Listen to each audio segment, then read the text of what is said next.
that bitch gonna come pay you. Remember? Always remember. The North remember. Okay. Welcome. Do you want to practice with your mic? Sure. Yeah, that would probably be a good. Just make sure I have it on for you.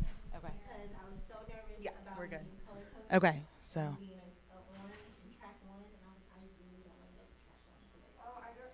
You're track two. You're fine. You're blue. Oh, I didn't realize that. Yeah, we're color coded. I'm just showing up. Yes. Well, welcome in. I'm happy that you chose my workshop to show up to. How are you guys doing today? Great, how are you? I'm doing good. I'm excited. Thanks for being here. Thank you. Well, I'm super excited to be here. I'm going to run through my slides super quick so you guys are getting a sneak peek of things for just a second. Yeah, I was going to say. Perfect. I was going to say, if you want to run to the restroom, check out the vendor hall, whatever works. Yeah, I'm just going to click through.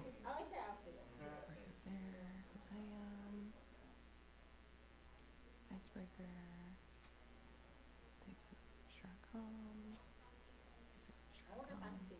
I want to reverse those slides.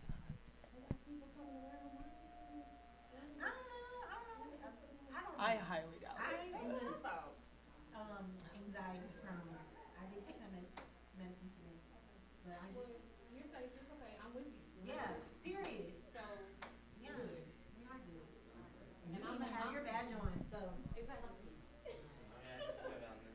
yeah, you're stylish. You don't want to ruin your outfit. Okay, I'm happy you said that because I was thinking about taking mine off too. So I feel that. Yeah. Oh my And gosh. why do we do these? I think we need to start doing little like name badges. Yeah. Always. Hi, welcome in. Find the material to Okay. Yeah. I'm just clicking through. Please ignore. Yeah. that too. Hello, welcome. And then the magnet Let's one go. too. So it's kind of like, Well, I mean, but they I work. pay my money to be there. That's Okay. true. And this is things I get. Okay. Yeah, I feel like the things look the way I want them to look, so we're good. Cool, Mom. Cool. Okay, so what are y'all's names? Are you from St. Louis? You visiting? What's going on? Whoever wants to go first. Don't let me put you on the spot. Hello, I'm from Hi. St. Louis. Yes. And then Tamika, correct? Okay, are you from St. Louis? Okay, right on, right on. Back here? I'm not from here, but I've been here for like 8 years. Okay, where are you from originally? Okay, we got another Chicago in the room. And then what was your name? My name is Mika?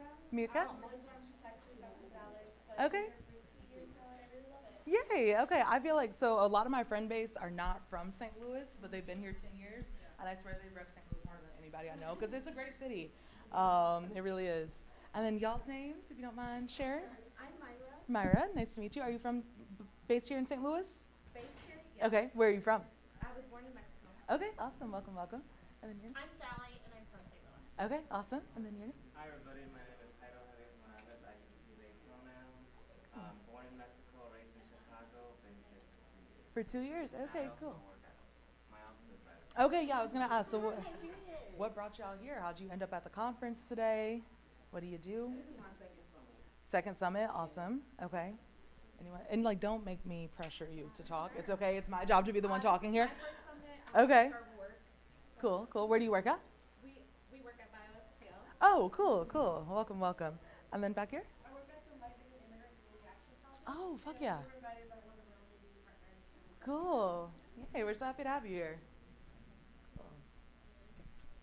This is fun.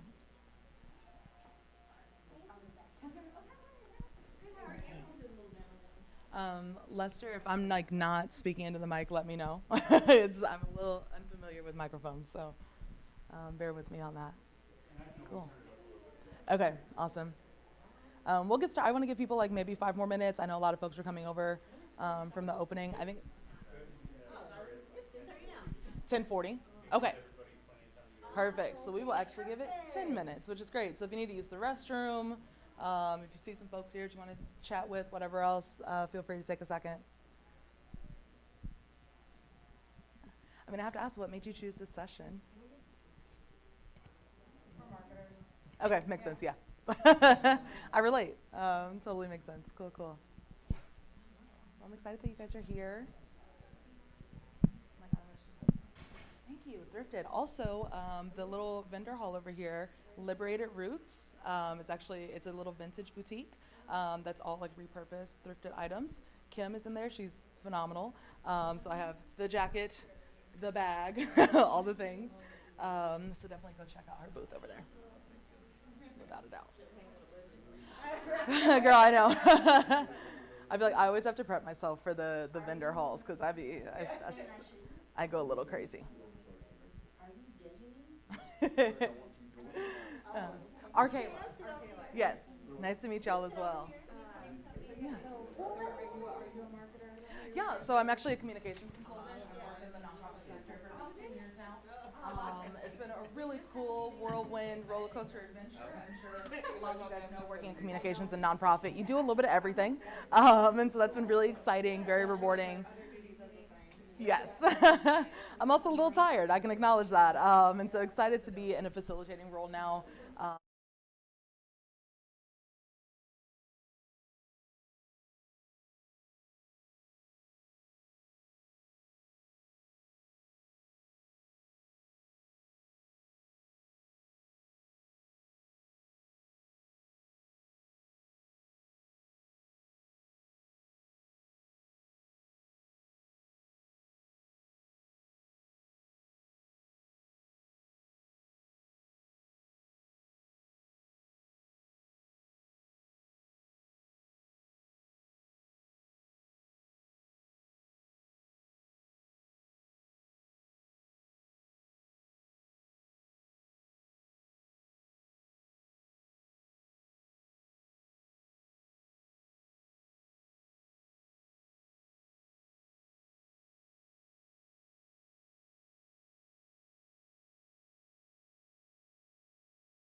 Make a lot of websites, I can make all types of really cool things.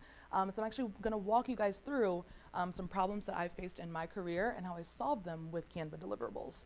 So that's why I chose to teach this one, because I feel like people don't always realize like you can kind of do anything in Canva, and you can get really creative in it, which is really exciting for me. So thank you for the question. So we just heard from Prentice.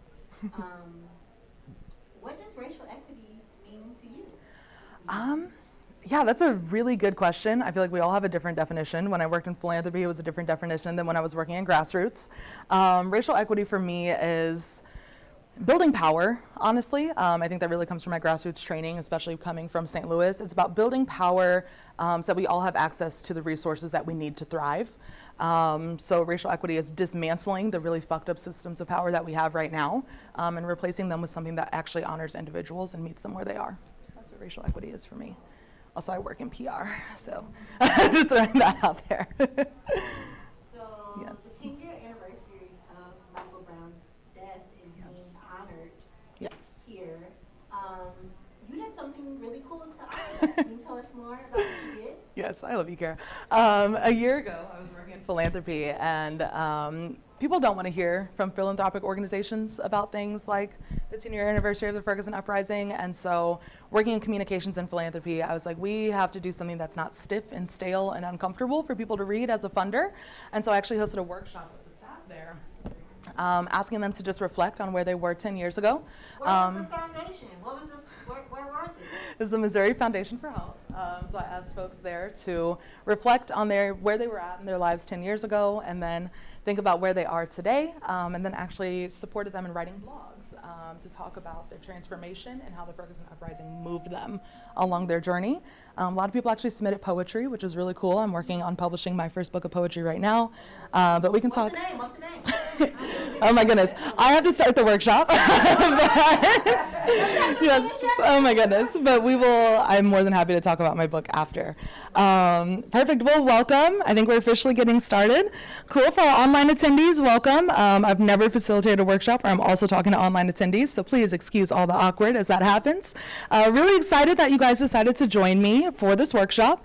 I like to have an agenda on the board. I want you guys to know where we're going, what we're doing, and about how long it's gonna take. I know I get a little antsy. I just wanna say this is a very free-flowing space. If you have to get up and use the restroom, if you're like, okay, this girl's voice is a lot right now, I need to step out, whatever it is, feel free to take a break. If you need to get up and stretch, whatever else, I'm pretty free-flowing. My dad calls me a hippie, so whatever works for you guys, I'm more than happy to support.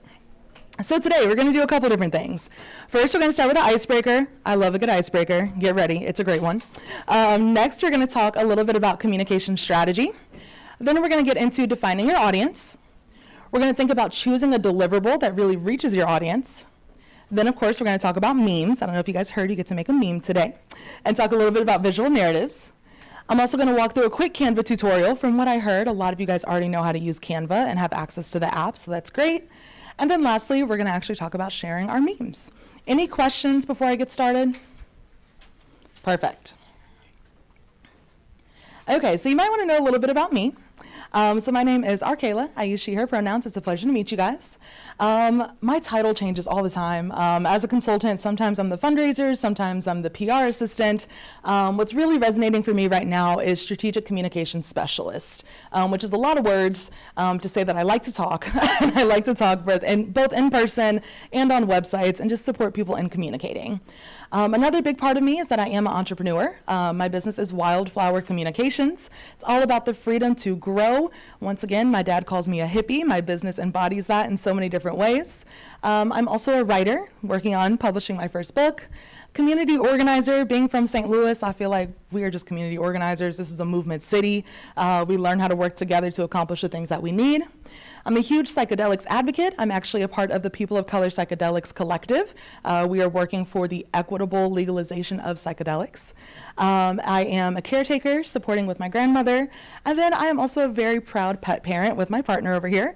I always love to bring in all of our fur babies, because I feel like it just makes everyone smile, as you are right now. And so we have a bunch of different rescues. We got Smokey from Cleveland, Cha-Cha from Chicago, Tazzy from St. Louis, and Sugar from Los Angeles. So just kind of represents all of the fun little things that we've crossed in both of our journeys. If you want to learn more about me, there's a QR code up here that will also appear again at the end of the slide, so no pressure right now.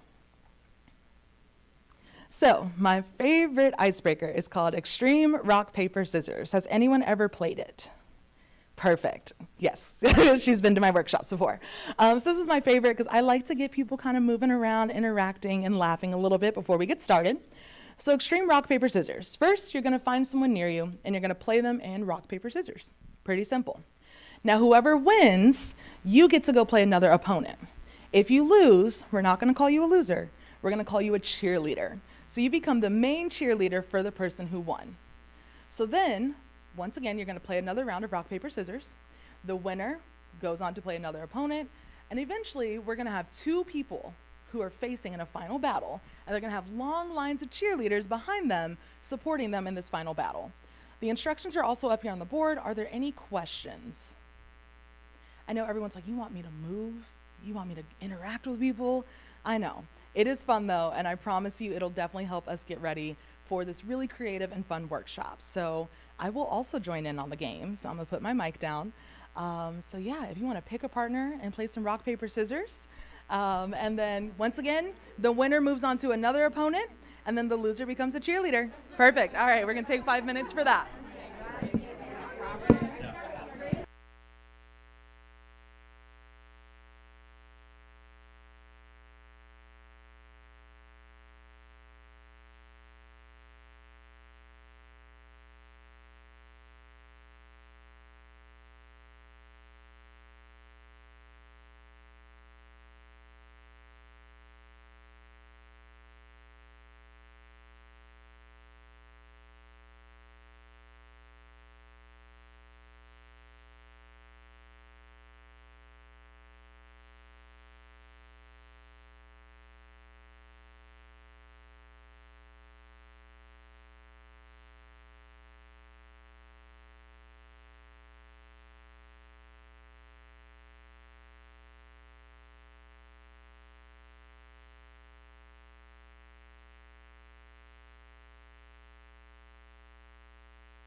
That bad, right?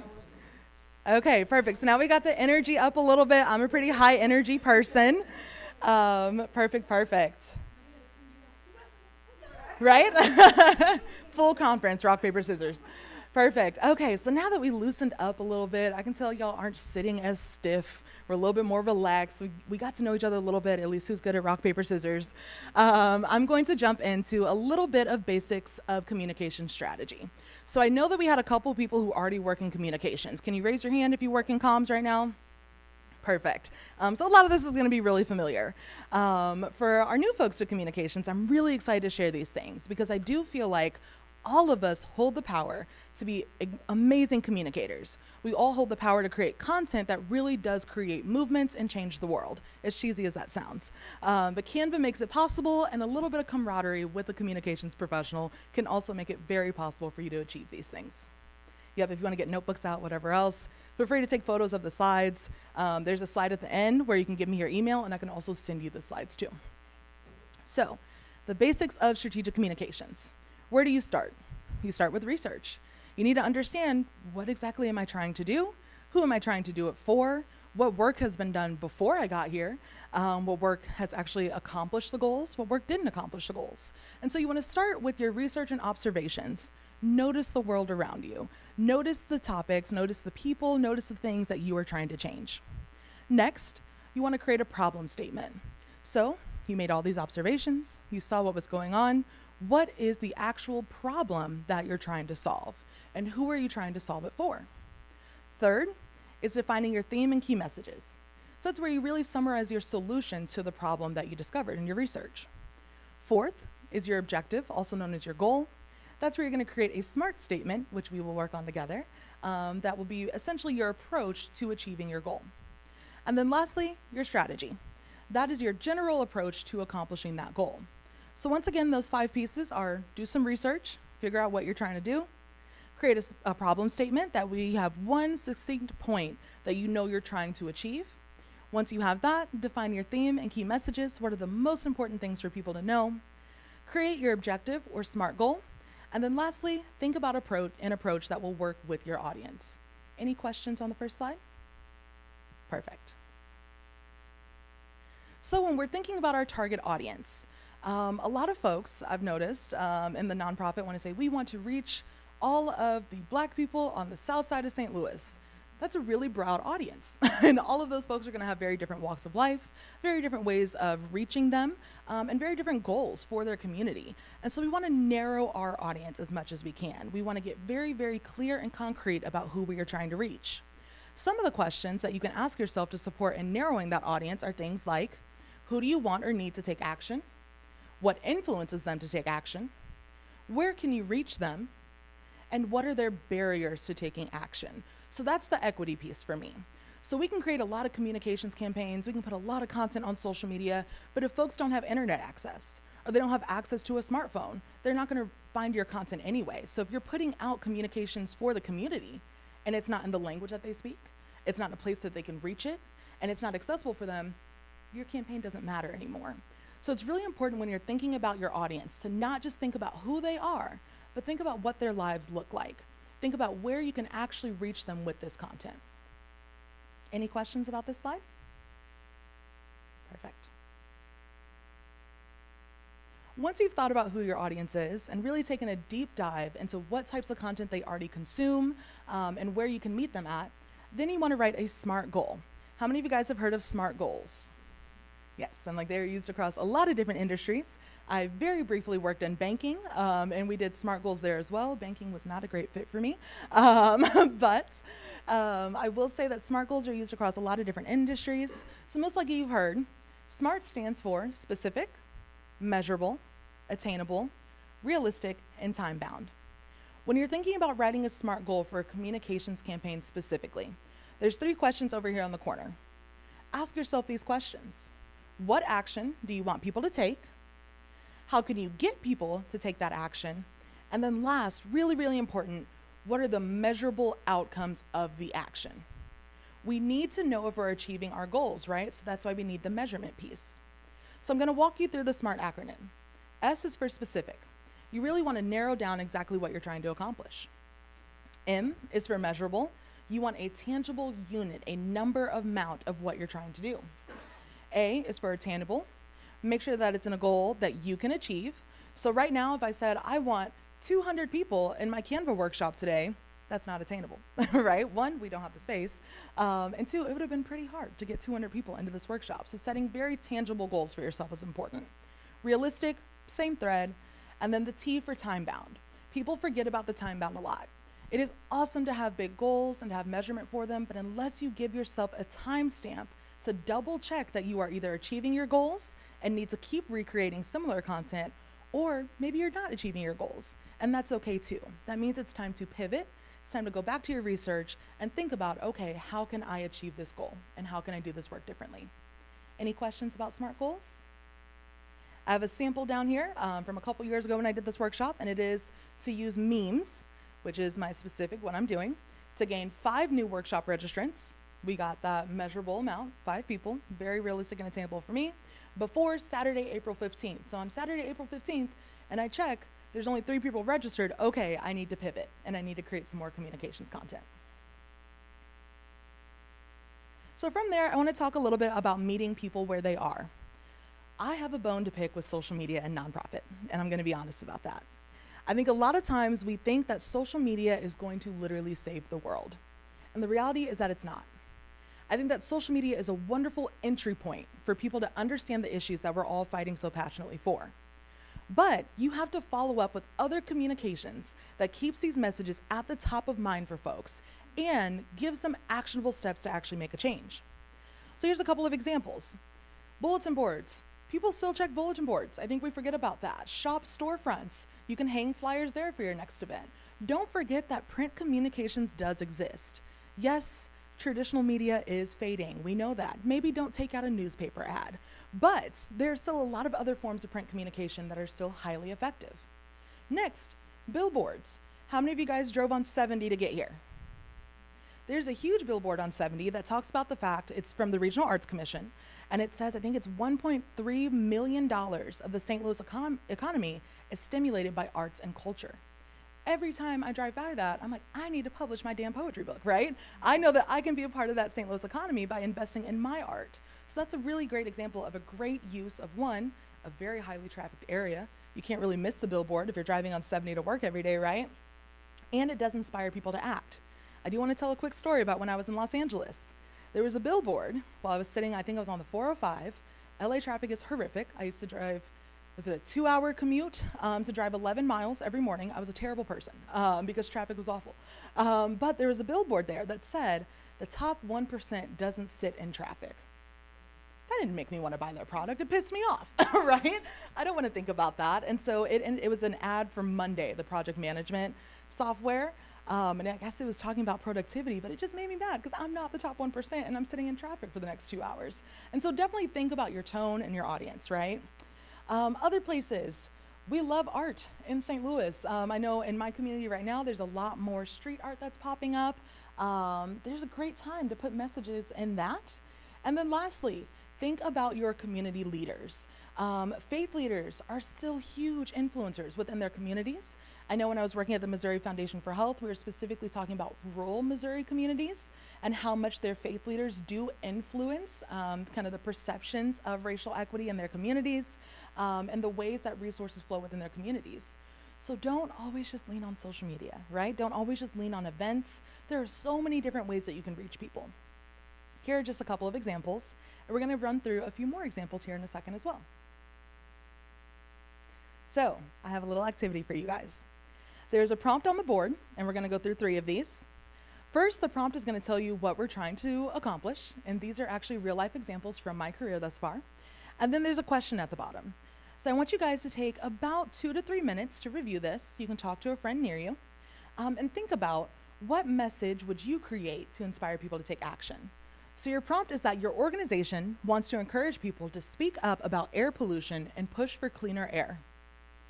What kind of message or content would you create to get their attention and inspire them to take action? So I'm going to give you guys like 2 minutes to brainstorm that. It's okay if you want to ask me questions, if you want to talk to your neighbor, but I want you guys to just think about this problem because this is a real problem that we face as organizations, right? We have this thing that we want people to know about and we need them to take action. So what does it look like to get them to take action? Feel free to be creative. There's no wrong answers, but just take a second to ponder that. You guys are such a quiet bunch. Or maybe I'm loud.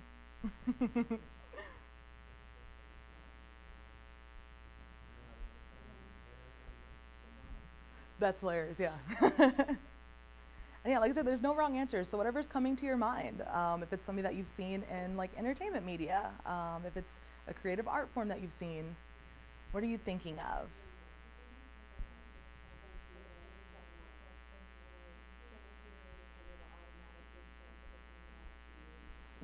So like pop-up ads on websites, and then you can sign up for newsletters?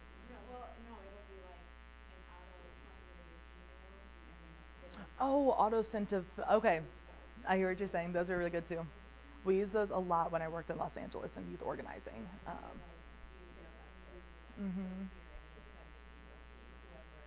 That's perfect. Yeah, the preloaded emails to like the state rep and like things like that. Those are really cool. Have you used those at your organization? No? Okay, well, hey, you have a new idea to bring back, right?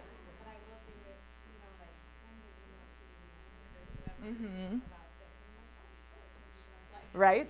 I will, if you make it easy for me, I will fill it out. That's a great point. Save that point. I'll give you guys another second to chat. Smokey the Bear, yeah.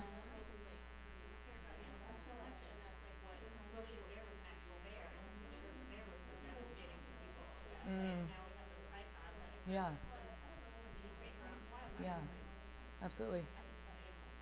Yeah. Yeah. Right? Absolutely. Absolutely. Absolutely. Yeah. Absolutely. Yeah. Exactly. Yes. And who has extra energy right now, right? Like things are so busy. Definitely. Perfect. All right. So if we can wrap up that final sentence. Perfect. So we had a lot of really good ideas throughout the room. Thank you guys so much for sharing and for sharing with your partners. I'm going to tell you a little bit about a project that I actually did. So this, Clean Air Saves Lives and Learn More, actually went onto yard signs. that got placed on the yards of folks that lived in the most impacted neighborhood by air pollution. So these yard signs, you can scan the QR code if you want, no worries if you don't want to. When people scanned these, they were in people's front yards.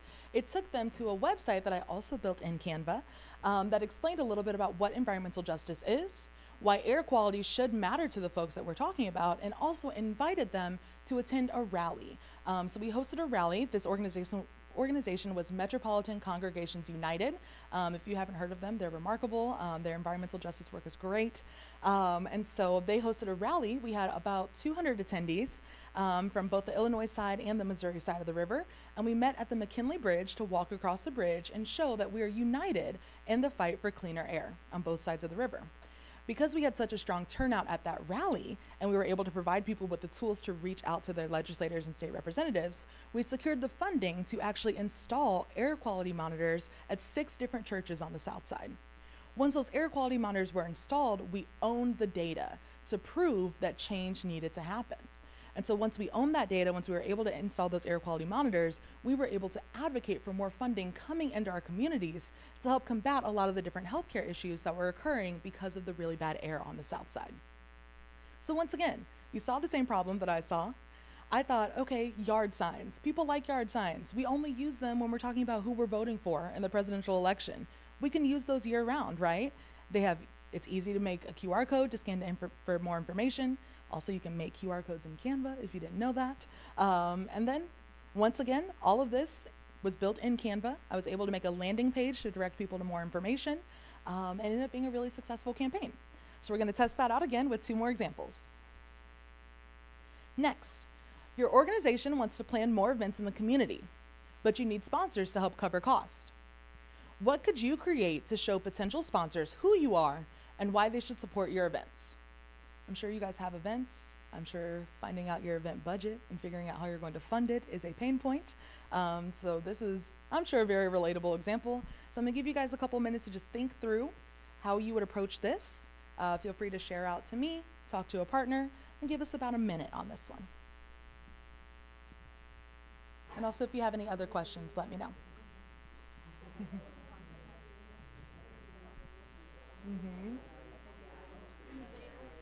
So many sponsorship packets. So many. Yes. Right?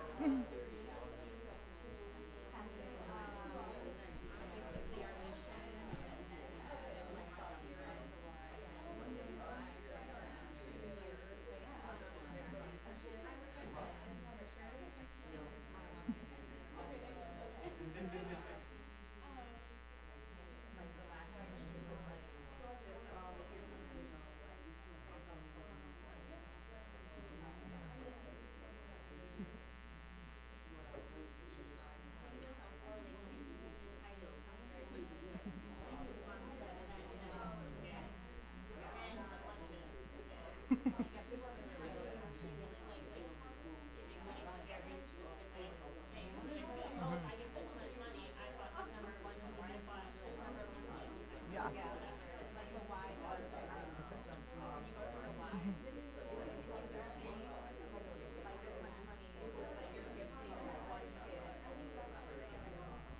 Getting really specific in the messaging definitely makes a big difference, for sure.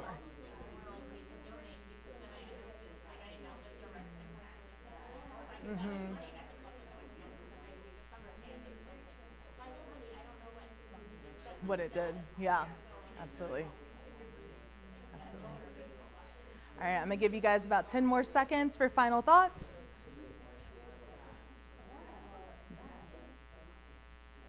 All right, coming back. So, this was, again, a real problem that I faced. The Village of Moms, St. Louis, I don't know if you've heard of them. They're a really remarkable group. I met Alicia Deal when I was working at Generate Health about 5 years ago. That's where I kick-started my post-college career, which was great. Maternal health in St. Louis, I cannot speak highly enough about. If you guys have not come close to anyone working in maternal health, yes, you have, because she does. And 2, yes. And 2, the maternal health work that happens in St. Louis sets the tone for a lot of racial equity work that happens across the nation. So 1, shout out my city. 2, maternal health work is amazing here in St. Louis. So definitely check that out. But what I created for Village of Moms which the video is not playing, but that, oh yeah, it is. So I actually created a landing page in Canva that talked a little bit about what Village of Moms does. It also talked about what their sponsorship tiers are, what their events look like, what their events have accomplished in the past. And so this is really easy to then make a QR code and send it everywhere. You can also, on my phone, for example, my background is a QR code. So I provided this website to Alicia, as well as a digital business card. That way, anywhere she was at, even if it's at the grocery store, she can whip out that QR code and she can say, hey, you should invest in our next event. That website, pretty easy to make. It started with me just asking Alicia, okay, tell me about your business, tell me about your organization. And then I asked for photos, of course, of her past events. And then we just defined sponsorship tiers and how she wanted people to invest. And so is it book a meeting with her so that she can talk them up and maybe get them to bounce up a sponsorship tier? Is it fill out a form, or is it just take them directly to the PayPal and make the payment? And so those are things that I talked to my client about to figure out what the best process was for her. And all of that ended up in this landing page. Last example, I know I'm making, yes, of course. So once you created the page, push it out. Yes, so I created, A list of, so you can send it out via email.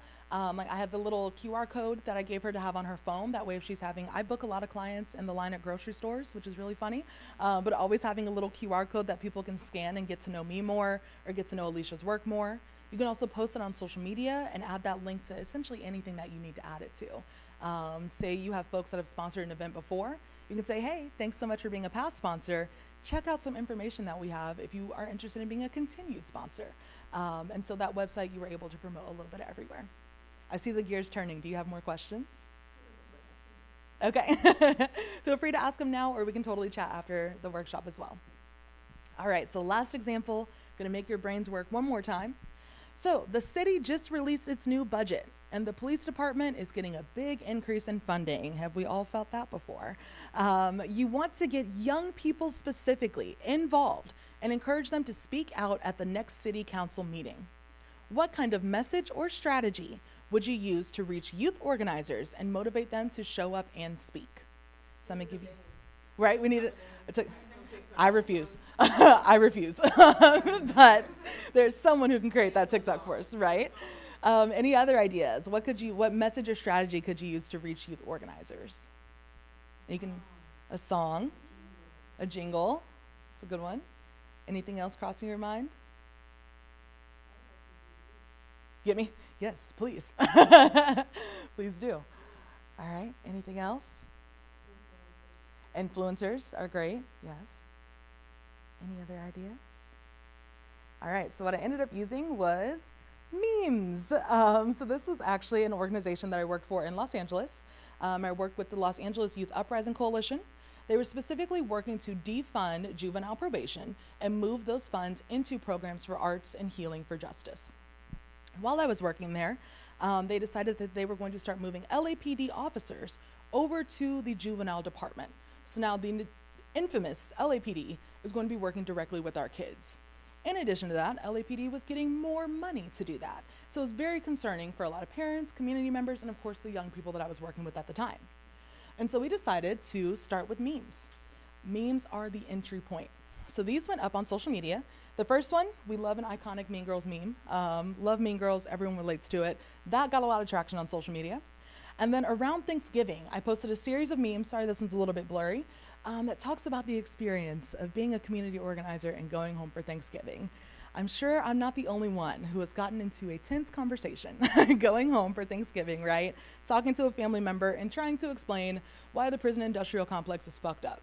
And sometimes they don't always want to hear that, and so it creates these tense conversations so everyone can relate to this meme. Riding home in silence with that same look on your face because your auntie, your grandpa, somebody just made you mad because they didn't want to hear about how the world could be better. So these memes were used in conjunction with what you were basically saying, a script that folks could use to call into the next LA City Council meeting. In addition to that script, we also had a pre-written email that they could just fill in the blank and send to their representative. We also had a link that they could click on to arrange a ride to the next city council meeting. So we provided the transportation to make sure that our youth organizers could actually show up and speak. I also, thank you. I also spent time teaching a Canva workshop very similar to this That way, when the youth organizers, most of the folks I worked with were 15 to 21, they were able to come in, learn how to make the memes.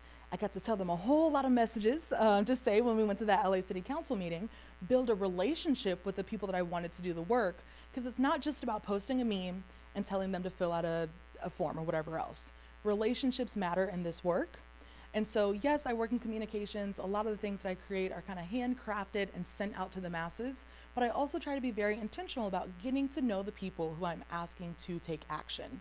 And so I was able to have those one-on-one interactions with these students, learn their stories, a lot of them were formerly incarcerated, and get to the root of what is their personal power in changing how much funding was going into LAPD and how they were going to be interacting with the Juvenile Justice Department. Hey. Mm-hmm. Yes. Absolutely. Yes. Absolutely that. And kind of empowering them to kind of Mm-hmm. Yes. campaign spokesman. Right? Memes are also super relatable. It draws people in. How many of you guys have seen a meme this week? Everyone from my 11-year-old godbrother to my 73-year-old grandma on Facebook, they're seeing memes. Everyone's seeing memes, right? And so it's a great entry point to starting a conversation, which I'm going to talk about a little bit next. So from my perspective, memes are the new political cartoon. It's a way to talk shit about the systems that are affecting you, while also keeping a humorous tone so that people don't immediately look away. So here's some original political cartoons, some of the first ones. It's important to take note that people are consuming their news on social media now. 54% of people get news from social media often or sometimes. So if we're not reading the newspaper anymore and we can't look at those political cartoons and we can't look at the ads, it's time to turn to social media to some degree. Like I said, got a bone to pick with social media. But to be aware of the fact that people are on social media. And what's gonna get you to stop scrolling? A meme that attacks you personally, right? It talks about your life, talks about your experience, and it relates to what you're actually going through. Memes, again, I have to say this over time, a bunch of times. Memes are just an entry point. You have to connect them with usable information. So that's when you gotta direct people to your link tree, your link in bio, give them an action step, tell them to show up somewhere, tell them turn to a neighbor and tell them something else about that meme, you know, the content that you're talking about. Just remember, I feel like a lot of folks think they get lost in the social media content creation chaos. It takes your energy, right? How many of you guys have tried to keep your Instagram or your LinkedIn or your Facebook up to date with the best possible information? Now you have to do video content and you have to change the size of the images and you have to learn to dance and you have to do all these different things. Social media can be really exhausting sometimes. And so it's really important to remember that you can have a really solid still image, like a meme, which I'm gonna show you how to make here in just a second, and use that to pull people out of social media and into a community event, to pull them out of social media and into advocating at the local city council meeting. There's a lot of options, but don't just rely on the social media chaos and don't beat yourself up if you cannot keep up with the video content and the reels and all the things happening on social media now, because it is a lot. And so I definitely want all of us as organizers to give ourselves grace for the fact that it is hard to post every single day and to have it sized right for your story and sized right for the feed and make sure you have a video for the reel and everything else. Take that pressure off yourself. One, it's probably not gonna have the return on investment that you want it to have in the first place. And two, make a really good meme and direct people to other things. Still clicking? So some important tips before we get into the Canva tutorial is think about your messaging. What are you trying to say? And then of course your design. What images represent what you're trying to say? Don't be tone deaf. Think like a human because you are one. So if you know that there's a lot of crazy things happening around immigration right now, don't do a meme that's super offensive to folks who are immigrating to the United States. Be careful about the things that you post. I also feel like people are getting scared to post now because you don't want to be canceled or whatever else. Don't live in that fear is kind of my greatest advice. You're human, you're aware of the things that are going on in this world. You know how you would talk in front of a crowd of people. Just remember those things whenever you're making content too. Don't be afraid to make content because you're afraid to say the wrong thing. Take a step back, think about your experience, think about the world around you, and be confident in moving forward and creating messages that you know will resonate with people without offending them. A couple different design pro tips that I've learned. Fun fact, I'm not a designer. Nowhere near it. I took one design class in undergrad. I think it was my first C, and definitely not a designer. But Canva has made it to where I can still make really remarkable designs. There's a couple of pro tips to use in Canva. One, let the templates guide you. You don't have to go rogue, okay? You don't have to go make your own design, and if you want to, have at it. But there's something really special about those Canva templates. They've actually been created by trained designers. They already consider things like the amount of text that you should be having on different designs. They've considered things like color and spacing and readability and accessibility. So we'll let those Canva templates guide you. Obviously, you're gonna make tweaks, but don't be afraid to use the templates. Second, less is more. You cannot fit your entire history of your organization on an Instagram post. As much as we wish that we could, that is way too much text. And so remember, less is more. You also maybe don't need a bunch of moving graphics on your post, right? It's cool when things move and flash, but when things move and flash too much, you're like, whoa, that's a lot going on right there. I don't want to look at this anymore, right? So less is more. Don't overuse stock images. If you are making a brochure, sure, use a couple stock images, right? But if every single Instagram post that you make has stock images of Black people, someone's gonna catch on. They've never seen these Black people at your organization. What's going on here, right? And so do not overuse stock images. Be mindful of them. I know I've worked at a lot of organizations that don't have the budget to get professional photos done.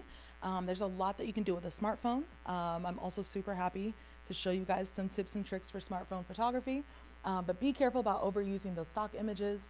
And then lastly, know your platform. So things that work really well on Instagram are not gonna work as well in a community newsletter. Things that work in the community newsletter are not gonna work as well in a brochure. So really think about the platform that you're putting your content on. Any questions? Yeah? Cool, all right, so now we're gonna make some memes. I love to end the workshop with making memes. So if you have a Canva account, or if you don't have one, you can actually scan the QR code right up here. You can do this from your phone or from your laptop, either way, or your tablet. So we're actually gonna go ahead and open up Canva. If you don't have an account, I recommend making one. Also, Canva Pro is free for nonprofits. So if your nonprofit does not have Canva Pro already, make sure that you tell someone to go get it for you. I'm gonna give you guys a couple seconds to get logged in, and then we're actually gonna walk through and make some memes together. And then of course, if you guys have any questions in the meantime, let me know.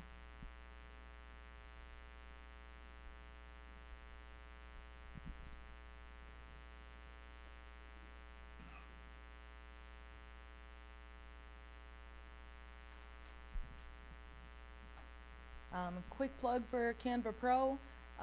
It's $12.95 a month. Yes, and so I use it for my business. Pretty much everything I do with my business is on Canva Pro.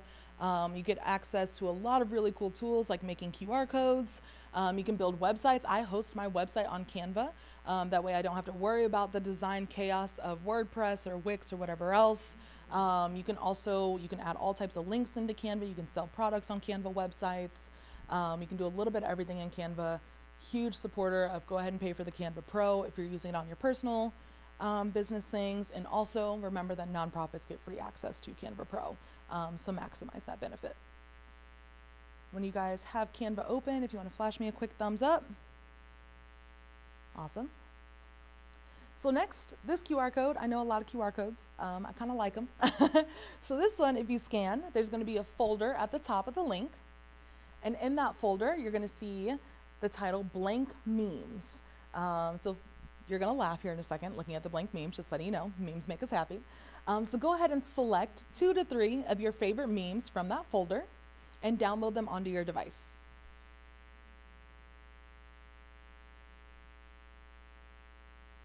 And feel free to return to this folder whenever you need a blank meme. You can also just go to Google, just Google blank memes, and it'll bring, see the smiles every time, and it'll bring up the memes for you. Yep, download a few.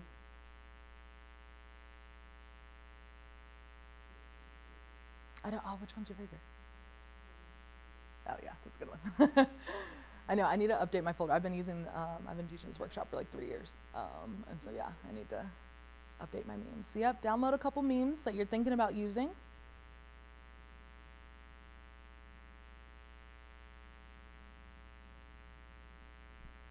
Then flash me a thumbs up when you feel like you got the ones you want.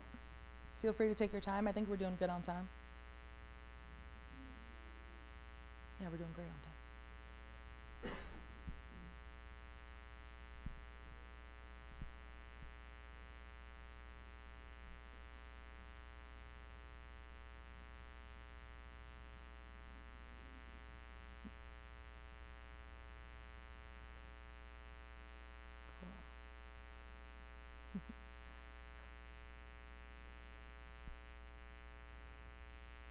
So once we've all picked a meme, I'm gonna actually open up Canva here on my laptop and do a really quick walkthrough of all the Canva tools. Really quick, I know a lot of you guys are probably familiar with Canva already, so I'm just gonna show you a couple tips and tricks that I use, and then we will actually make our memes. Perfect, so I guess I can't sit down, but I know the camera, I gotta make sure that our online attendees can see me too. Perfect, so once you are in Canva, if you guys want to open up Canva, you're going to see a page that kind of looks like this. So it looks a little bit different on the phone. Also, the Canva app on the phone is great. Very appreciative to being able to make designs on the go. The phone is going to look a little different than what I show you on the screen, but I also have it up on my phone as well, so I can support you guys if you need it. So to create a new design, there is a purple plus sign on the left side of your screen if you're on a computer or tablet. If you're on your phone, it's in the bottom of your screen. There should be a slot that says Home, Projects, and then there's a purple plus sign. So you want to click that purple plus sign, and that's how you'll create a new project. You can search for what type of project that you want. So I always search for Instagram posts if I'm going to be making a meme. So if you want to search for that, the 4x5 Instagram posts have been getting a lot more traction from what I've noticed on social media. So I would click Instagram post 4x5. And you want to open that up. And now you have a Canva document open. Flash me a thumbs up when you have your document open. Awesome. I'm going to quickly walk through a couple of tools on your left-hand toolbar. So it's left hand for me up here. And then I can also walk you through what it looks like on the phone. So on the left-hand toolbar on the computer or tablet, it is also the same toolbar that's on the bottom row on your phone. That's where your main elements are going to be. So this is the things that you're placing onto your page. So when you go into design, that is where all of your templates are. So when I click design, I can find a ton of different templates. So say I wanted sponsors. So I can search for pretty much anything in the templates. Canva has hundreds and hundreds of thousands of templates. Definitely utilize them.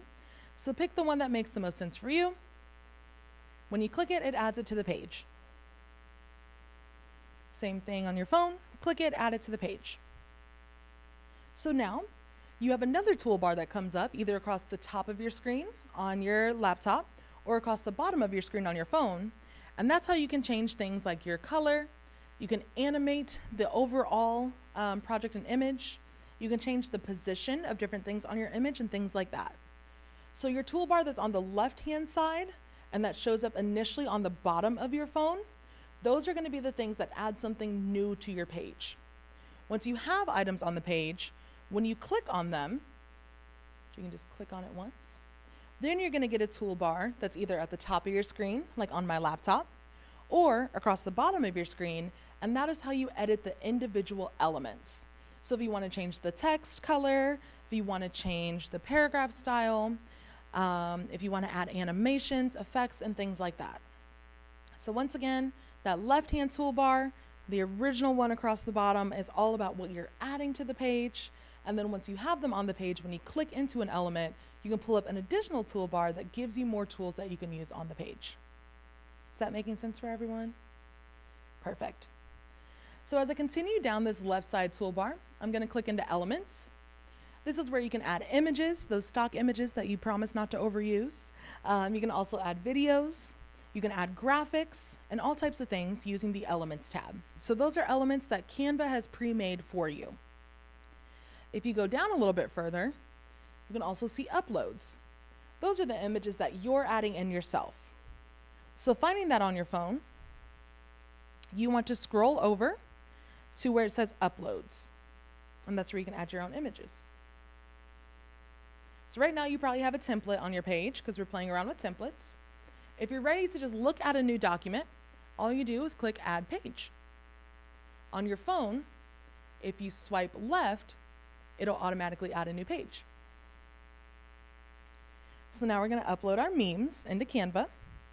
So you're going to want to click into Uploads and the purple button that says Upload Files. And that's where you're going to add your meme. On your phone, once you're in your blank page, you're again going to scroll over to Uploads and then add your image there. Once you've uploaded the file, you just click and then it'll drop onto your document. So if you guys can flash me a thumbs up, once you have added a meme, one of the blank memes, to your document. And if you have a question, let me know. I'm more than happy to come around and help. I'm gonna add a meme up here, maybe, if I have one handy.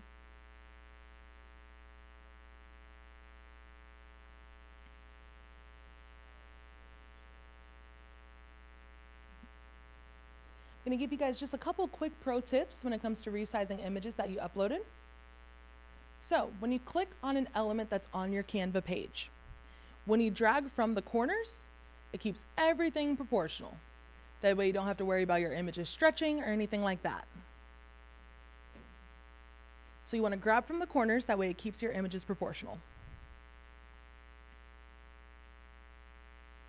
You guys having good success uploading your memes into Canva? Perfect. Don't worry about there being some color in the background. We can save this as a transparent file. That way all you have to worry about is your actual meme when you go to post it. Perfect. And then what you're going to want to do is in your left-hand toolbar on your laptop or tablet and across your bottom toolbar, you're going to find a big T for text. And so that is how you actually add text to your document. So you're going to want to grab that, add some text.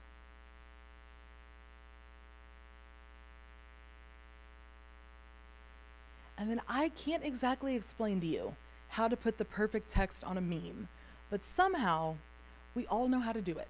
I have taught this workshop for about 3 years now, and somehow everyone just knows how to make a really funny meme. So if you have questions, I'm going to walk around and give you guys some independent design time. If you have questions about what you would like to place on your meme, I'll be walking around to answer those individually. But just pick text that relates to the work that you're doing. And like I said, for some reason, memes are super second nature when it comes to figuring out what to put on them. So once again, when you add text, feel free to just type it right in. When you click on the element, you can move it into the right spot. You can edit what you have on there.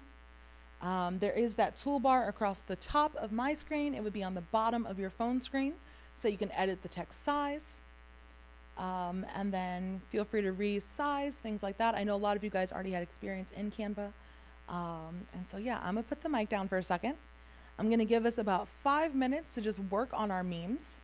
And then we can kind of talk about that experience. I will be available. I'll be walking around to support and answer any questions on a one-on-one basis. But yeah, take the next 5 minutes to just do some fun designing. And I can't wait to see your memes after.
Sorry, folks online.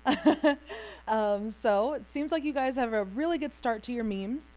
And so I'm going to go ahead and keep us going. Feel free to keep working on those memes while I talk. You can also, of course, now you have Canva open. You can revisit these on a different day as well. So now that you have created your meme, you probably want to use it. So this is an example of a meme that I've used a couple different times. So originally this meme was actually posted on the Los Angeles Youth Uprising Coalition's Instagram page, and we were directing people to fill out that form that I was talking about earlier where they contacted their representatives. I then used this meme again to, one, promote that I was teaching an abolitionist meme making workshop, and also encourage people to follow some other organizations who are actually doing the direct work of abolishing systems in Los Angeles. So when you go to use your memes, there's a couple things for you to consider. One, you already have a phenomenal meme. When you're writing your caption, there are 3 elements that you have to have. One, your attention grabber. Guess what? I posted this on a Wednesday. So the caption's starting with, on Wednesdays we wear pink. It's relating back to Mean Girls. And then there were more photos in that slide that incorporated the color pink. Next, you need an explanation. Why should people care about what's on this meme besides giggling and double tapping to give you the like? And so in here, I wrote, we're actually teaching a workshop. Come learn how to make memes. And then lastly, the action step. So I got your attention. I explained a little bit about what's going on. Now I got to give you something to do. So I asked people to go follow these other organizations who were doing very similar work to the work that we were doing so that they could get more engaged in the work. So once again, whenever you post your meme, 1, make sure that you have other communications and other ways for people to get involved. 2, ensure that your caption includes your attention grabber, your explanation, and your action step that you want people to take. Any questions on that? All right, you guys did it. You completed the workshop. So 1, thank you so much for attending. 2, I take feedback seriously. I've taught this workshop a variety of times over the past 3 years. Every single time there's an attendee that gives me feedback that allows me to adjust the workshop and make it better. And so I definitely would love for you guys to scan that QR code. Hopefully it pulls up a survey for you. If it does not, let me know. In that survey, you can let me know how the workshop went for you. Let me know what you learned. Let me know what you wanted to learn. You will also find my contact information. And please share your meme with me. I like to laugh too. I like to know the work that you guys are doing. And so all of my workshop attendees tend to share their memes. I'm able to share those out on my social media pages as well. Please drop your social media if you want me to tag you, because I will be more than happy to share these over the next couple weeks and tag you in them. And stay connected. So my email is over here in the corner, arkaylath@gmail. My business is once again Wildflower Communications. You can find me on Instagram at wildflower.com. I am not as active on Instagram as I used to be. If you want to look me up on LinkedIn, that is the platform that I'm more active on now.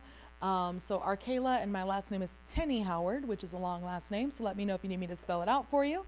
But it was a pleasure to be able to facilitate this workshop. I saw the gears turning. I saw you guys learning and getting excited about this work. We had some phenomenal ideas about how you're going to go out and use this content to go engage your communities and the folks that you work with. And please, keep me involved, keep me engaged. I'm very passionate about this work. I was telling some folks earlier, I feel like my role is not necessarily creating the content anymore. Instead, it's facilitating the learning for more people to be able to create the content. And I take that seriously. I really do want to be a support person. This movement work matters. The work that all of us does matters. And we have to keep pushing it forward. So each one teach one. If you learned something cool today, go tell somebody else to do it as well. And stay connected, seriously. I feel like I'm fairly friendly. Maybe don't catch me at like 7 in the morning, not as friendly there. But I am always an open book and happy to share everything that I know about communication strategy, racial equity, and things like that. So thank you again for joining. Please fill out the survey and let me see your memes and show the people around you your memes. And thanks so much for attending.